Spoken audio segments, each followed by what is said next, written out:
Hi விவோஸ், இன்றைக்கி வந்து நம்ம என்ன பார்க்க போகிறோம் அப்படின்னா 90s கிட்ஸோடைய ஃபேவரட் ஆங்கரான பெப்சி உமாவோடைய பயோகிராஃபி பற்றி தாங்க இந்த வீடியோக்கில் போய் பார்க்க போகிறோம். வாங்க பார்க்கலாம். சன் டிவியில் பார்த்துக்கிட்டிங்கன்னா ஒரே சேனலில் ஒரே நிகழ்ச்சியை 15 ஆண்டுகளாக தொகுத்து வழங்கினவங்க தான் பெப்சி உமா. இவங்க சன் டிவியில் பெப்சி உங்கள் சாய்ஸ் நிகழ்ச்சியை வெற்றிகரமாக தொகுத்தும் வழங்கினாங்க.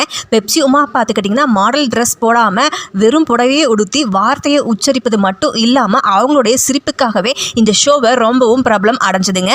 ரஜினி, கமல், பாரதி ராஜா, மணிரத்னம் போன்ற பிரபலங்கள் பலர் சினிமாவுக்கு நடிக்க சொல்லி வற்புறுத்தியும் அதை அவங்க நிராகரிச்சிட்டாங்களாமாங்க. இவங்க முழு பேர் பார்த்திங்கன்னா உமா மகேஸ்வரி. இவங்க சென்னையில் ஆகஸ்ட் 18, 1974 பிறந்திருக்காங்க. இவங்க அப்பா ஒரு வழக்கறிஞர், அம்மா நடன கலைஞர் மற்றும் ஓவியராகவும் இருந்திருக்காங்க. பெப்சி உமா பார்த்துட்டிங்கன்னா MBA முடிச்சிருக்காங்க. இவங்களுடைய முதல் தொலைக்காட்சியின் தூர்தர்ஷனில் ஒளிபரப்பான வாருங்கள் வாழ்த்தலாம் என்ற நிகழ்ச்சி தாங்க. +2 படிக்கும் போதே இவங்க இந்த நிகழ்ச்சியில் தொகுத்து வழங்க ஆரம்பிச்சிட்டாங்களாமாங்க. இதுதான் இவங்களுடைய விஜய் வாழ்க்கையான முதல் படியாமாங்க. அதிலே பார்த்துக்கிட்டே தொகுப்பாளனிக்கு முதல் முறையாக இவங்களுக்கு தான் கட் அவுட்டும் வச்சுருக்காங்களாமாங்க. சன் டிவியில் ஒளிபரப்பான பெப்சி உங்கள் சாய்ஸ் நிகழ்ச்சி பார்த்துக்கிட்டிங்கன்னா 1994 தொடங்கி 15 வருஷமாக மிகப்பெரிய வரவேற்பையும் பெற்றிருந்ததுங்க. இந்த ஷோவை தவிர இவங்க கங்கை அமரனோட இணைந்து ஷார்ட் ஷோ என்கிற நிகழ்ச்சியும் கிட்டத்தட்ட 10 வருஷமாக தொகுத்தும் வழங்கியிருக்காங்க. பெப்சி உமா அதுக்கப்புறம் பார்த்தீங்கன்னா ஜெயா டிவியில் ஒளிபரப்பான ஆல்பம் நிகழ்ச்சியும் தொகுத்தும் வழங்கியிருக்காங்க.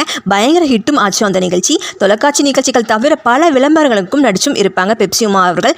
அண்ட் இவங்களுக்கு அப்போவே ரசிகர்கள் கோவிலும் கூட கட்டியிருக்காங்களாமாங்க.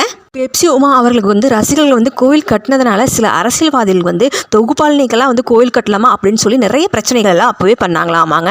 பெப்சிமா அவங்கள ரஜினி படத்தில் நடிக்க வாய்ப்பு கிடச்சிதாமாங்க. ரஜினி சார்ஸ் கூட ரொம்பவே கம்பல் பண்ணாங்களாமா முத்து படத்தில் ஹீரோயினே நடிக்க. பட் பெப்சிமா சொல்லிட்டாங்களாமா, எனக்கு சினிமாவுக்கு வர ஆசை இல்லை, எனக்கு கம்பல் பண்ணாதீங்கன்னு சொல்லிட்டாங்களாமா. இப்போ உமா பார்த்துக்கிட்டிங்கன்னா தன்னுடைய கணவர் கூட சேர்ந்து பிஸ்னஸ் தான் பண்ணிட்டும் இருக்காங்களாமாங்க. இவங்களுடைய மேரேஜும் பார்த்திங்கன்னா லவ் மேரேஜ் தான் ஆமாங்க. இவங்களுடைய ஹஸ்பண்ட் மாடலிங் துறையில் அப்போ இருக்கும்போது இவங்கள லவ் பண்ணி மேரேஜ் பண்ணியிருக்காங்க உமா அவர்கள். யாருக்கெல்லாம் 90s கிட்ஸோடைய ஃபேவரட் ஆங்கர் ஆன பெப்சி உமா அவங்கள ரொம்ப பிடிக்கும் அப்படின்னா மறக்காமல் கமெண்ட் பாக்ஸில் கமெண்ட் பண்ணுங்கள். அண்ட் மறக்காமல் லைக் பண்ணுங்கள் அண்ட் சப்ஸ்கிரைப் பண்ணுங்கள். நன்றி, வணக்கம்.